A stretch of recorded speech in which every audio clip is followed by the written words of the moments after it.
The morning sun cascaded over the Musk estate, its rays glinting off the sleek, angular walls of the cliffside mansion overlooking Silicon Valley. The kitchen sparkled with stainless steel and glass, a futuristic hub where a cake commanded the quartz island like a prototype from a sci-fi lab. Jet black frosting studded with LED-like sugar crystals, topped with a miniature Tesla sculpted in fondant, its wheels piped in silver. Nearby, a stack of gifts wrapped in holographic foil shimmered a robotics kit, a VR headset, a custom circuit board etched with X, and a drone with a camera that Elon claimed could stream tomorrows. Today was Musk's 8th birthday, and Elon had engineered it to be a masterpiece. Elon stood by the panoramic windows, his coffee steaming in a mug pattern with neural networks, his gaze sweeping the setup with quiet pride. For a man who juggled SpaceX launches, Tesla production lines, and X posts, this was a rare moment of calm, like a satellite in perfect orbit. It cleared his day, no board meetings, no investor calls, no rocket crises. Today was for X, his son, whose mind buzzed with ideas that raveled his own. X was the kid who'd built a solar pupper toy car at 5 and asked, "Can we make a robot that feels happy?" Elon wanted this day to ignite his son's boundless imagination. In his pocket was a small box, a gift he'd crafted in a SpaceX lab, a wristband with a tiny OLED screen displaying real-time Starship telemetry engraved with "Build the Future." It wasn't just tech, it was a call to create. Elon set his mug down and headed upstairs, his sneakers silent on the polished concrete. At X's door, painted with a circuit board pattern, he knocks.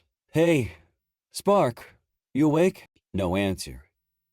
He eased the door open. X sat cross-legged on his bed, his dark hair sticking up like a static charge. His pajamas were printed with binary code, and his room was a tinkerer's paradise. A 3D printer humming in the corner, a half-built drone on the desk, and a whiteboard covered in equations and robot sketches. But X wasn't tinkering. He stared out the window, his face shadowed, his usual spark dim. "Happy birthday, X," Elon said, sitting on the bed's edge. "We've got a big day. Cake that looks like a Cybertruck. Presents, maybe a drone race in the backyard." X didn't look at him. His fingers fidgeted with a thread on his blanket, a quilt stitched with circuit patterns. "I don't want a party," he said, his voice barely audible. Elon's grin faltered. He leaned closer, his tone soft. "No party? Come on, there's a drone downstairs that's basically a mini starship. And the cake's got edible circuits." X shook his head, his voice trembling. "I don't want any of it." The words hit like a power surge. Elon set the gift box on the bed. "What's going on, kid? Something happened?" X's eyes flicked to the window, where the valley stretched toward the city, shimmering in the morning haze. "Yesterday, when we were driving back from the factory, I saw a boy by the overpass." His voice cracked. He was sitting on the ground, messing with a broken radio, trying to fix it. He had no tools, just his hands, and his jacket was all ripped. It was freezing, Dad, and he was alone. Elon's chest tightened. He remembered the drive, the late-night trip to show X a new Tesla prototype. He'd been focused on the road, on X's chatter about AI. He hadn't seen the boy, but X had. "Okay," he said gently, "tell me more." "He looked like he loved building stuff, like me," X said, his eyes welling. "But he didn't have a workshop or a bed or anything. And I was in the car, warm with my toolkit, and I just..."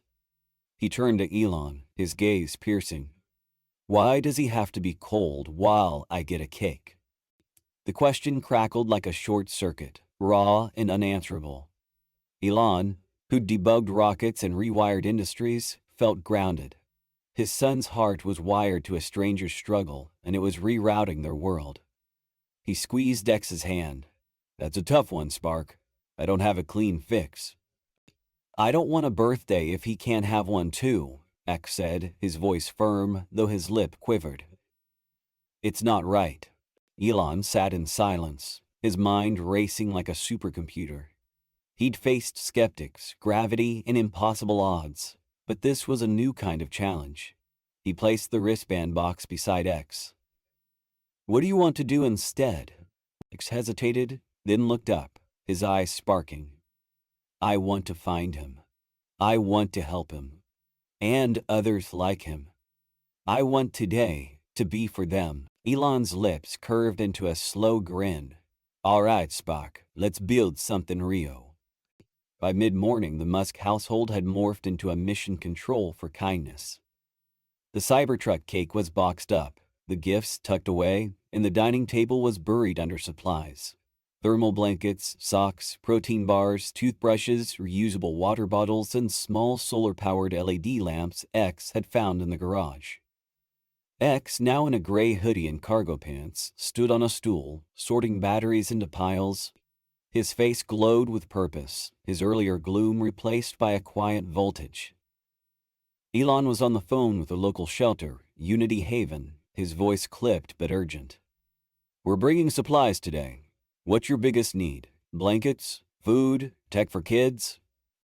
The shelter director, Javier, listed priorities: warm clothes, hygiene kits, chargers for phones. Elon scribbled notes, his pen moving like he was drafting a blueprint. X glanced at him, his hands busy packing a lamp into a bag. He'd assembled a stack of cards from recycled circuit boards, each etched with a glowing LED and the words, "You are enough." He tucked one into every bag, his fingers precise, as if wiring a circuit. "Do you think he'll like the light?" he asked, holding up a card with a green LED. Elon knelt beside him, his eyes warm. "I think he'll love it. It's like giving him a spark of hope." They packed the bags with care, X insisting on adding a small gadget, a wind-up flashlight to each one for kids. "It's not much," he said, "but maybe it'll make them feel like inventors." Elon nodded, marveling at his son's wiring. They loaded the bags into the Tesla's trunk, the frunk stuffed with extra lamps. X clutched his mini robotics kit, refusing to leave it behind. "Maybe someone wants to build something," he said. Elon didn't argue.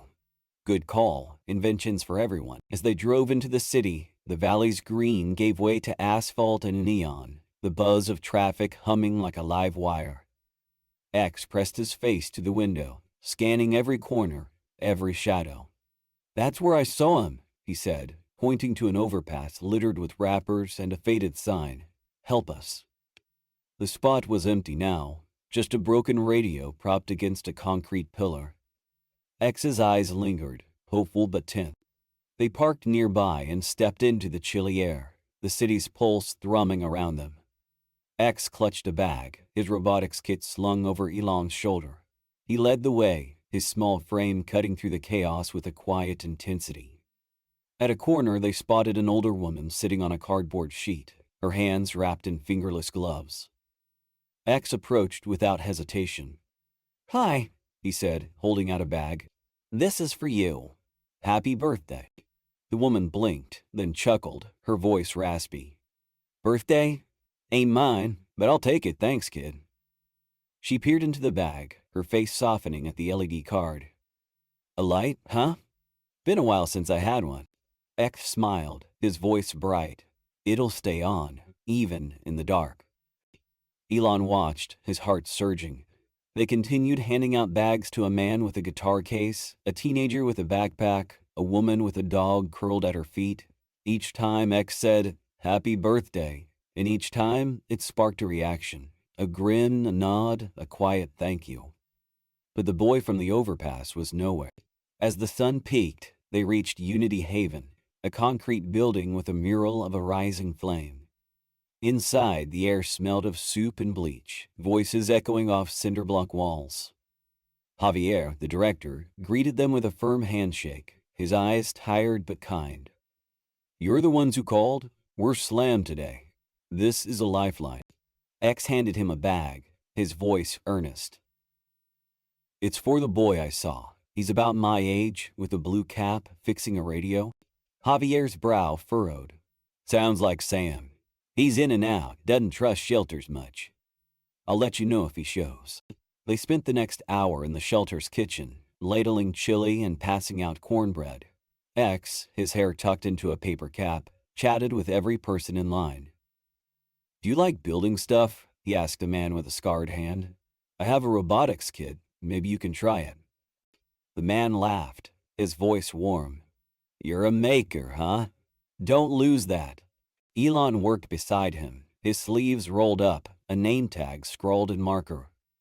He listened to stories: a mechanic who'd lost his shop, a teacher who'd fled violence, a kid who'd run from foster care. Each was a node in a network of need, and X plugged into it with every card, every smile. By afternoon, they were back on the streets, the robotics kit bouncing against Elon's shoulder. They'd given out most of the bags, but X's eyes still hunted for the boy. At a lot near the overpass, where tires crunched gravel, they spotted a group of kids tossing a frayed tennis ball. One boy stood apart, his blue cap low, his hands fiddling with a cracked radio. X froze. "That's him!" Elon followed his gaze. The boy, Sam, maybe, was twisting a wire, his face focused, his jacket torn at the elbow. X approached slowly, holding a bag. "Hi," he said, his voice steady. "I saw you yesterday. This is for you. Happy birthday." Sam looked up, his eyes wary. "It's not my birthday, I know," X said. "It's mine, but I wanted it to be yours, too." Sam hesitated, then took the bag, his fingers brushing the LED card. He pulled it out, the green light flickering. "You made this?" X nodded. "It's to remind you you're enough." Sam's guard softened just a bit. "Thanks," he said, his voice low. He glanced at the robotics kit. "What's that?" "It's for building robots," X said, his face lighting up. "Want to try?" Sam shrugged, but his eyes sparked. Elon set up the kit on a crate, pulling out motors and sensors. Sam watched, then joined in, his fingers nimble as he connected a wire. "I fixed a radio once," he said. "Took me a week, but it worked." X grinned.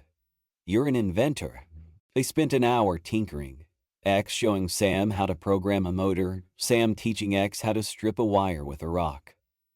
Elon sat nearby, his phone silent, his heart full. His son was building more than a circuit. He was building a connection. The day shifted when Javier called. "Sam's aunt just showed up," he said, his voice tense. "They're looking for him. Can you bring him back?" Elon glanced at X, who was laughing as Sam's motor spun. "We're on our way." They walked to Unity Haven, Sam clutching his bag, X chattering about circuits. At the shelter, a woman with braided hair and a worn coat rushed forward. "Sam?" She hugged him tightly, her eyes wet. "I was so worried." She turned to Elon and X. "Thank you. We got split up at the camp. I didn't know where he was." X smiled. "He's okay, and he's really good at robots." The woman, Tanya, explained they'd been staying in an encampment, but it was unsafe, crowded, cold, no power. Javier stepped in. "We've got a spot for you both tonight, and thanks to your supplies, we can keep them warm." As they left, Sam turned to X. "Will I see you again?" Dev nodded. "I'll come back, and I'll bring the kit." That evening, the Musk house was quiet, the birthday gear untouched. The Cybertruck cake sat in its box, the gifts unopened, but the air hummed with purpose. X sat at the table, sketching a new card. Two boys under a glowing lamp, one with a blue cap. Elon joined him, setting down a slice of cake with a single solar lamp. "One wish, Spark. What's it?" X closed his eyes. "I wish everyone could build something that makes them happy." He flicked on the lamp, its glow steady. They ate slowly, talking about Sam, the shelter, and the kits they'd pack tomorrow. Elon opened his laptop and started a file, Spark of Tomorrow Initiative. Not a foundation, but a movement, kits with lamps, tools, and circuits, delivered to shelters nationwide. In the corner, he drew a glowing LED, a nod to X. The next morning, X woke early, his notebook packed with ideas. Hope kits with flashlights and sensors, a tinker fund for kids like Sam. a workshop for shelter kids to build. Elon read it, his coffee cold. You're wiring a revolution, kid. They returned to Unity Haven with volunteers, a neighbor, a Tesla engineer, X's robotics teacher, Ms. Lin. Word had spread, not through X but through quiet talks of a boy who gave away his birthday. They packed more kits, each with an LED card and X's poem. Light doesn't fade, even in shadows. You're a spark, even when it's tough. At the shelter, X found Sam, now in a new jacket from donations. Look, Sam said, holding up the LED card. It still works. X grinned. Good. You're part of my circuit now. They set up the robotics kit outside, and as dusk fell, kids gathered, building tiny bots. X showed Sam how to code a light sequence, Sam teaching others to twist wires. For a moment, the overpass, the cold, the hunger faded. There was only the hum of creation.